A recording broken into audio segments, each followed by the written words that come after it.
Okay, people. This week we have, oh my God, we have a little nautical nonsense. Not really. This is Master and Commander. Yeah. I forget, you'll go back and you'll hear all these histories, right? And or Lord Nelson will come up. Or whatever, some kind of Navy stuff comes up. And so you get all this imagery in your mind of these big boats and this action out at sea. Then I sort of wanted a book that got into that, right? I think earlier in the channel I read Armada. It sort of got into it, but I want more. So I found this one. This one's another. This one is another Audible. What is that? Audible Plus. So I didn't buy this one. Would I buy it? No. Yes. Maybe. I don't know. It's hard to say. I'll get into why. My rating for this one is going to be a solid 3 out of 5. If you are interested in sort of the wooden ship nautical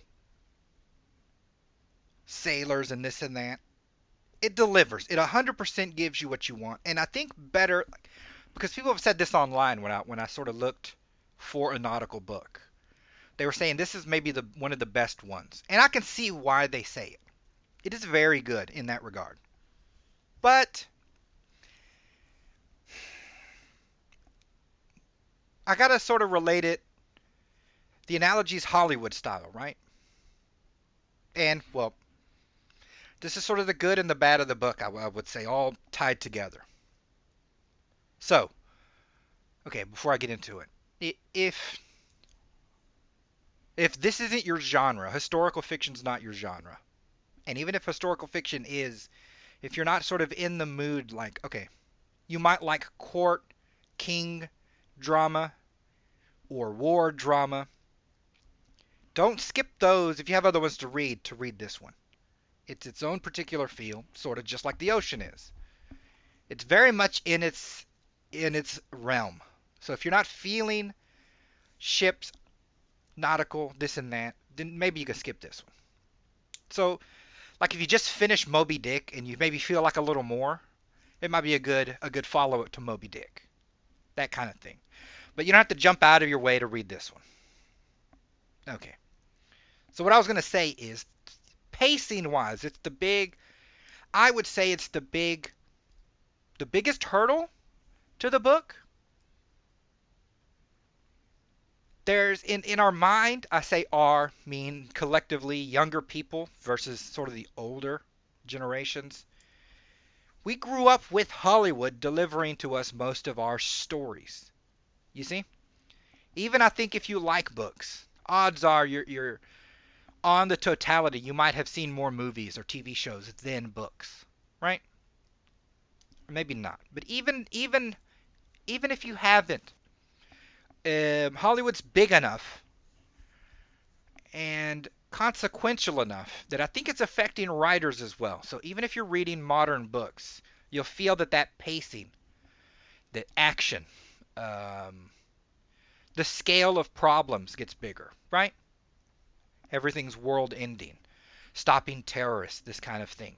So when you get to this one, you're not going to have you're not going to have these big outlandish situations. Um, you're not going to get in the boat and then instantly get into, fighting the Spanish Armada or something. He's not a pirate. He takes the time. He'll take the time to give you breakdowns in cordage, in mainmast, in the sails, and this and that, right? So if this, again, I say it's a pacing issue. We are going to go on a more languid, is that the right word? Slow, plodding pace. But it's He's a good writer, so it's not without its purpose. I think the whole thing is designed to give you somehow sitting there the feel of being on one of these boats and what it does sort of to your life in a big sense.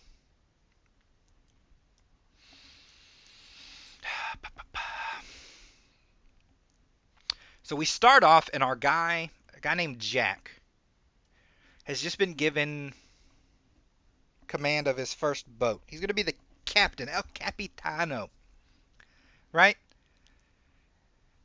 It's fun. This is what. Okay.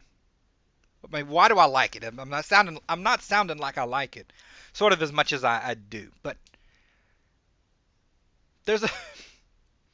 He's on land. It's almost like two people, right? So when he's on land, you get a different whole type of person. It's like he doesn't know how to not have his sea legs, so to speak. So he'll be in social interactions. I think there was one early on where he's like confronted in a kind of a way. And then afterwards, he's thinking of all the things he could have said to really nail down that person and put him in his place, right? And it's relatable. People go off. You'll get confronted in a way, and then later, the next day, you'll be like, I should have said this. I should have said that. It's funny that that comes across even in this book, right? So the writer can give you these moments that really humanize our character and quickly, right? So even in sort of this type of thing, he's awkward in this social setting, but then he's given his boat and he's really focused on that.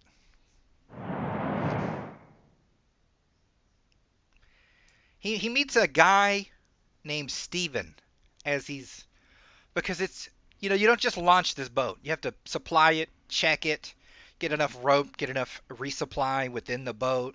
All this sort of headache. It's got to be a bit of a headache. You think you wonder why they want it, right? I'm trying to collect it in a back in those days, right? So if you were a naval captain and you caught a ship and you hauled it back, they'd give you this fat stack for that, and a fat stack for your officers, and every crewman would get paid. And so you could go from broke to owning a bar. So this kind of turnaround can happen very quickly. So that's the reason, right? But it's funny because even like in this one, in other histories I've read, now actual ones of real people, they say they want that, and it does deliver, right? So if you become a captain and then make it to admiral, you're very well to do. You have money now. You're respected. You can be in politics up with all the other lords who own property. You could probably buy yourself land, right? And you would think at some point they'd want to cash in those chips and enjoy that life. But it turns out that like it's like they get seduced by the sea or something, right? It's one of those things like if I could work hard and have all the money, I would then be so much enjoying the hard work that I would never enjoy the money. One of those kind of twofold double-edged sword situations. They always end up just going back out to sea and never really enjoying the fruits of what that earned them on land, right? There starts to be this disconnect. And he gives you that in this book. Subtly, though. Very subtle, sort of subtly. So that, okay, we don't get a lot of descriptions of geography. Obviously, it's just the ocean. And then so, sort of in a normal book, we would state how arduous a journey is, but from here to Paris or whatever the thing. Bandits along the way. Bandits for the sailors are just other sailors trying to capture their ship, and that's just a matter of course, so they don't even bring it up. So you'll go from sort of just floating on the boat to landing, and now you're at a big dinner party, right? And it's sort of a shock for the reader as well. And he does it 2 or 3 times. The first time at the very beginning, you see he's awkward. Then you see he's less awkward on the sea. Then in the other 2 times, it will be like somewhere in Spain or Gibraltar or something like this. And it's oh god. Now instead of a normal party with politicians, this is a party with the admiral and his wife, sort of sailor wives that know they understand sailors. And so the party's a little more relaxed. But it's still this large disconnect. But the story doesn't really change. We don't get these. There's not a big lead up to the party. There's not a big lead down from it. You just sort of, now we're attacking a ship. Now we're not doing anything. Now we're at a party. And now we're leaving. Right? So it turns into this long, continual story, even though there are chapters and the like.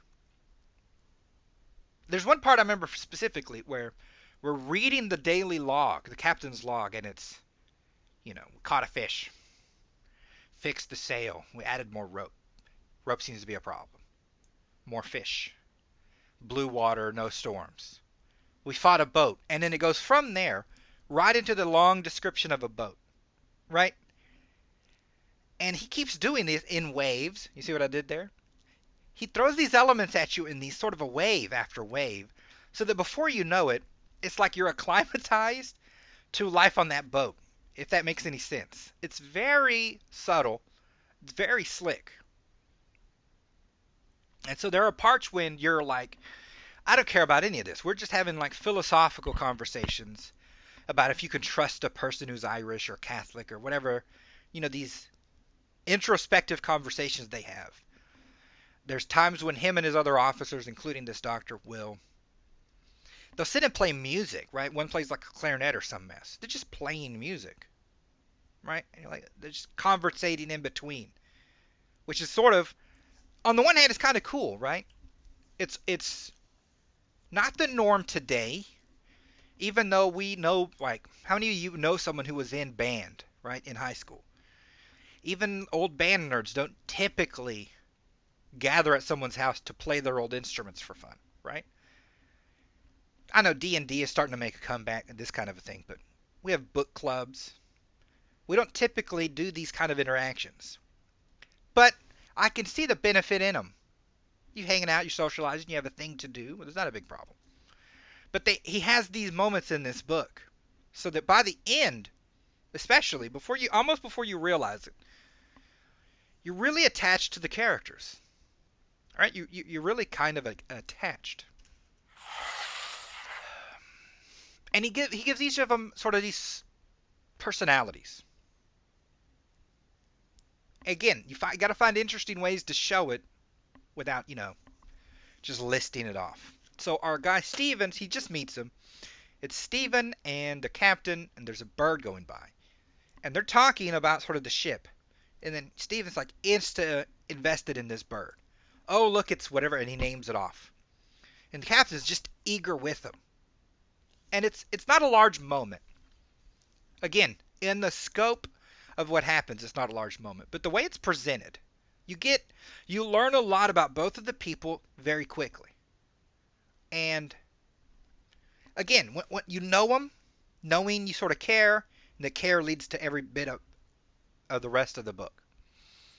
So he's sitting there pointing at the bird all excited, and you could see the captain, the Jack, just eager with him, just like caught up in his enthusiasm. And he's like, do you see it? And he's like, no, what does it look like? He has no idea what this bird is, but he is interested to learn. He's not haughty. Again, you learn he's not haughty, eager to learn, not afraid to say when he doesn't know something. It's a very open person compared to what you might think of a ship's captain. And you hold this in your head so that when he punishes people, he brings guys up because you were drunk, and they're like 10 lashes. You don't feel like he's a tyrant in that sense, because the author doesn't have you as a crew member. You're more like an officer. So you understand his thinking. And then he sees, okay, so like you gotta get flogged. The flogger is aiming for like the wood with the most, and so you're getting the recoil off your back. It still stings, but it's not the full weight of the situation, right? The captain sees this. It says the captain sees it, but doesn't say anything, right? Sort of unspoken. He understands a rule was broken. He understands they presented themselves to take punishment, and that's the main thing he wanted across. But that he's not a torturer. He doesn't need to. He's not a psychopath that needs to punish, right? All that builds just in the course of him describing this event. It's very subtly, right? I really enjoy it. A side note, At one point, they come up with a guy called Death Eater. I'd never heard of this. Now, again, it might not be real, but when I'm reading historical fiction and so much of the rest of it feels real, I just take it like it is. So if it's not, I guess I'll find out later. And most of the time, I haven't, though, right? Most of the time, it's like, well, Alexander wasn't technically there on this day. He was there 4 months earlier. I'm like, well, he was there still, right? So it works. What the Death Eater apparently was is somebody dies in your house, and you put like a wafer on their chest or something, and he comes in and eats the wafer, and that's the sin. Then you drive him off because he's full of sin. I don't know. But the moment the crew found out he's one of them, the crew's like ostracizing him, right? They'll take a lot of punishment down below decks, but they don't want to deal with this guy. And so the doctor brings it to the captain's attention, like, bro, we got this guy. He says some dumb crap about being a Death Eater. And then the officers are like, oh, crap, why did he say anything? They take it like, well, his fate's sealed, he's going to die out at sea. It's hard enough to live as it is. And the doctor's like, I'm not dealing with that. We're going to save this man. And I'm like, it's an interesting look in at how the sailors act. It's weird that the captain's just taking it matter of fact, right? Where he's not going to upend the entire ship for one person. He can't. It doesn't make sense. I'm sitting there as an outsider going, why don't you just leave him in Spain or something? But then I suppose if you did that, they'd all fake that they were that to just get out of the service. They don't let anyone out. They'll literally kidnap you to make you work the underneath of the deck. It's sort of savage. But somebody's got to work the guns. Nobody wanted to. In the middle of this conversation, though, there's a big to-do on deck. They run up and they took a copper sheet off the bottom of the boat as they were cleaning the barnacles off. And on the sheet is a big, I think a ramboa, whatever they call this, that sucker fish on the bottom of like sharks and whales and stuff. It's one of these. And our Steven guy is just like stupid excited about it because it's wildlife and he's all about that. He's like a naturalist. The crew's happy. The crew's happy because they're like, that thing could have slowed us down to a dead stop. And the doctor's in his head like, I didn't want to, have an argument like, look, it's a 4-foot fish. It's not going to stop this, whatever, 100-foot boat or whatever we are. It's not going to stop us. But the crew seemed to be dead set on that mess. And anyway, he took the fish away. Again, I like the sort of encapsulated moment that it gave you. About, this doctor's not going to leave somebody to die. Normally, maybe a ship's physician's not even this good to care this much. He's just, chopping legs off if they need to be chopped off. And the captain's concerned that he's concerned. But he's also not going to upend his ship. And then everyone's happy to make the doctor happy to find this big fish, right? Very cool. Okay, so you intercut these sort of very personalized moments with, well, what you really want is some naval battles. Builds this perfectly as well. I gotta say though, side note, I keep saying he builds well. The language he uses is very of the time. It's like he violently took him by the arm and escorted him out of the party. It doesn't mean he like shook him. It means he grabbed him with some vigor. So we know he's not playing. And then moved him so that he didn't say something dumb at this party. It's a friendly move, right? So these kind of odd, like you'll hear this one, the language where they were very gay. When these words are off from what our words are now, they'll be peppered in there. It's that fun older language, and it gives it that old feel. So that's genius. It works perfectly that way. Again, it's not overboard. It's not difficult language. But there is a cadence to it that if you got wrong, you would notice. But he gets it right. Oh. So we intercut these very personal moments with naval battles. So the first one we get, what is it? His boat's named the Sophie. So he gets on the Sophie, and our first battle's not even a battle. He's literally just working the guns. He's getting the crew. He wants to see how good they work it. He only has so much powder. He doesn't want to waste it. But you can't practice without practicing, right? You, okay, so here's the gun. You got to load it up, and then you hit the little thing in. Then everyone stands aside because it will blast back, and it's I don't know how much 1,000 pounds or whatever it weighs, and if it rolls over your foot, you broke a foot. You know, if it gets you in the leg, it break your leg. This kind of horribleness. So we make a big show of him practicing the crew. We'll make a show of him as captain because all of them at once, I think he says would be too much damage on the ship. It's a wooden ship. So he just times the crew so it's just like da da da da da da da. You know, and then the other side, the back side doesn't.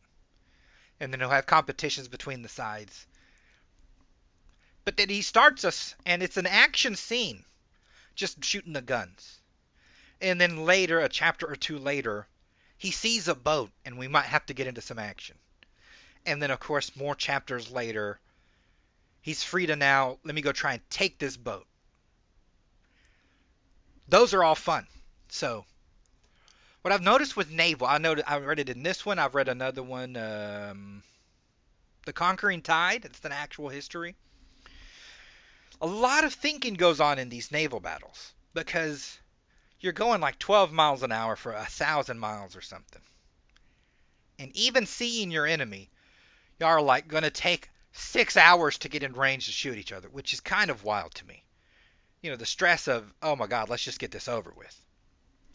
But he will sit there, he'll see the thing, and he'll plan what he thinks he's going to do, counter that, all these kind of things. So he found one, and he angled in such a way that it couldn't see him until he was right on it. Everyone stayed quiet. He sent a boat across, and they like took it, right? Then another battle, he will get into an actual shooting fight with this other boat. I think at one point, okay, so he sneaks in, a crew takes this boat, so they're going to get paid. He then chases another one, but it gets away. So he doubles back to his prize. And then he says he thinks he heard something from the officer. Again, they're British, so the most it would be like oh, okay, very good, sir. You know, this kind of, but they'd hear the drip of your giving me the business in there. And so in his head, which the author does as well, I'll go from speaking to narration to inner dialogue. Just so we go in his head, and he's like, did he think I was a coward? Because he can't have anyone thinking he's a coward. So that the next time, the next time something comes up, he's like, we tracked him to this harbor. So this time he's like, I'm going in with the boats. We got to go take out the guns literally in the tower so that our crews can get in and steal these boats or destroy them. You're attacking a harbor. It's a big sort of to do. And now he's like going to lead the charge. And in his mind and in the back of your mind, you're going, oh, it's because he thought that guy thought he was a coward. Right? And you can see the guy's a little shocked, like, you're going to lead it? And then they ask the doctor. And the doctor's like, I'm a little bit nervous. And they're like, why? He says, when portly gentlemen such as yourself run and get over animated, they have a tendency to, have chest issues. And I'll just start busting out laughing because he called the dude portly. And then the guy like gets offended, like, you can't call me portly. I'm not portly. I can run. I'm fine.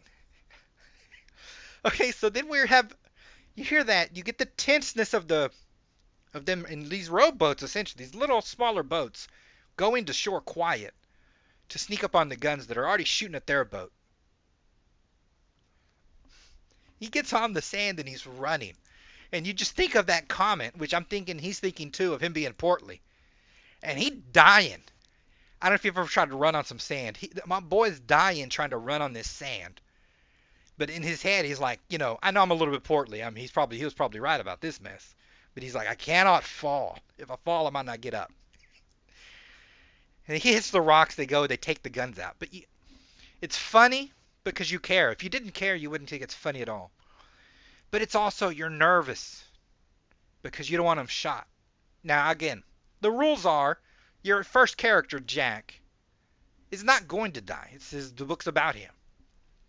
But everyone else can die. And Jack could get his arm shot off. All these other things start to come into effect. So each of the times there's these battles, you're kind of nervous for your boy, right? You get kind of nervous for him. Mm-mm-mm. So there's like four battles. At some point, he comes back in, and I think the guy has him and this guy don't get along for some reason, but they give him another go because they're like, you're lucky. So, we're just going to ride that luck till it runs out. That's sort of what he says. Well, then his luck runs out and he ends up captured. He's treated well, which is another funny thing. You would capture a ship. Where's the captain? The captain presents himself. I'm, Jean-Jacques Captain Frenchy French. And like, our captain wants to talk to you. And they just go to his house and they'll have dinner and they'll give him a nice room until such time as he gets back to where he needs to get back to. Normally they could like, they would release you if you promise not to fight against the British for 2 years. And I'm like, kind of wild, right? Because I'm like, you release me, I'm just go right back to fighting. But again, America was founded on some guerrilla warfare, honorable kind of fighting style. We play to win the game. But they would do it. It sounded a lot funner, to be honest. If a cannon didn't blow your arm off, right? If you never got shot, it'd be a fun time to be in sort of these nautical wars. Because once they were captured, they were pretty generous with each other. What was I gonna say? Some of them had women on board with them. Again, I always grew up with women on board are bad luck. I don't know where I got that, but it's stuck in my head. But they didn't seem to have a problem with it. Also, okay, so he has an escort mission. He finishes that. Then they sort of like upgrade him without giving him a new ship, saying you can just go out and just run amok. Sort of, we're sending you just to annoy French and Spanish ships, which is what he does. But he has free reign, and I'm imagining, can you imagine if our Navy did this?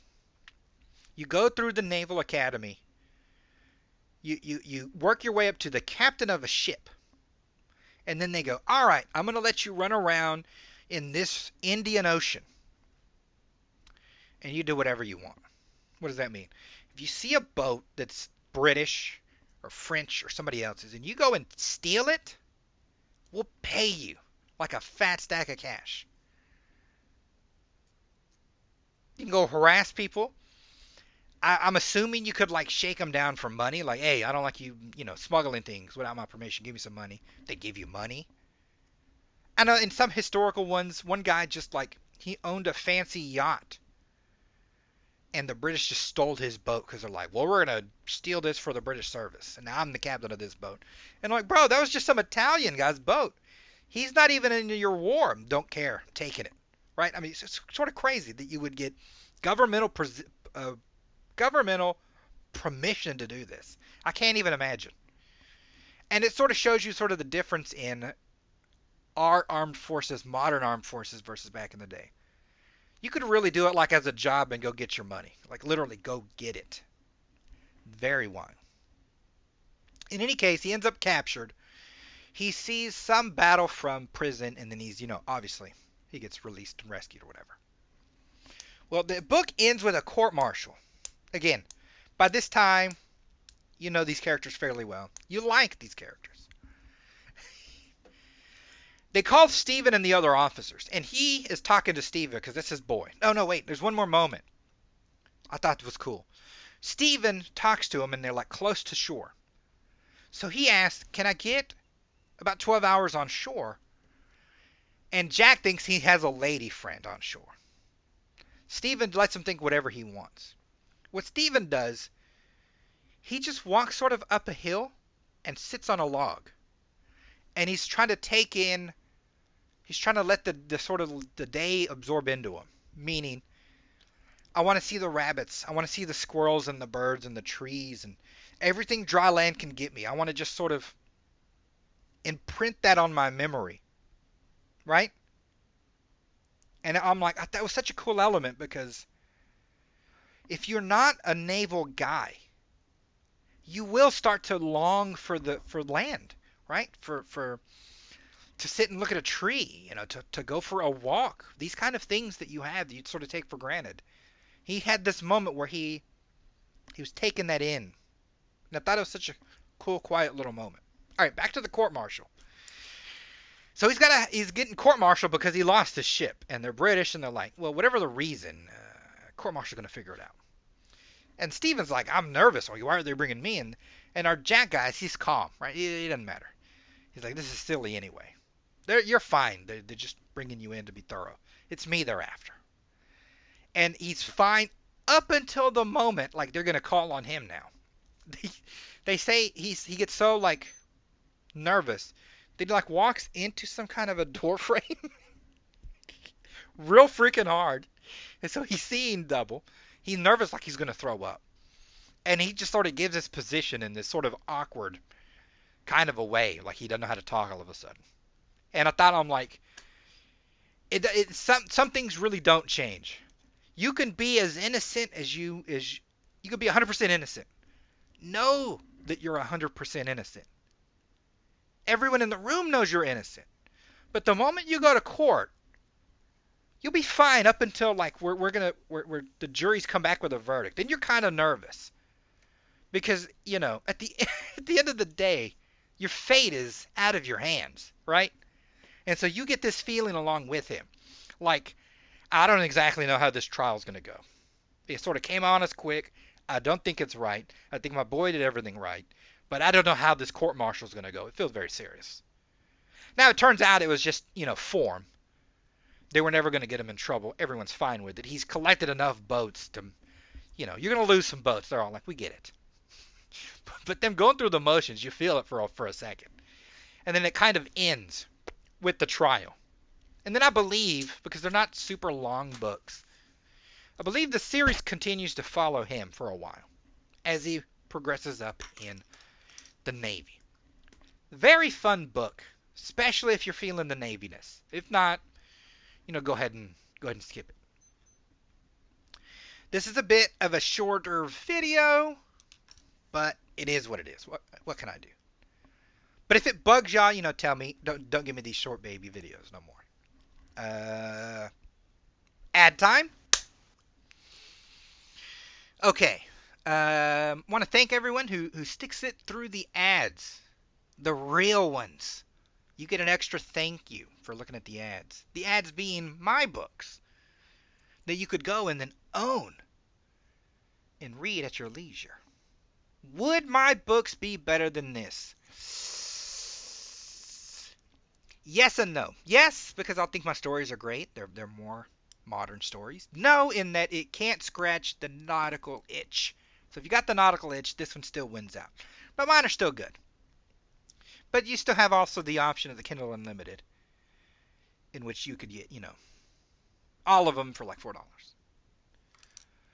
Okay, I think that's long enough. Y'all have seen the books. You know where to get them. Amazon. Get them on Amazon. Okay, everyone. I will talk to you lovely lot next week.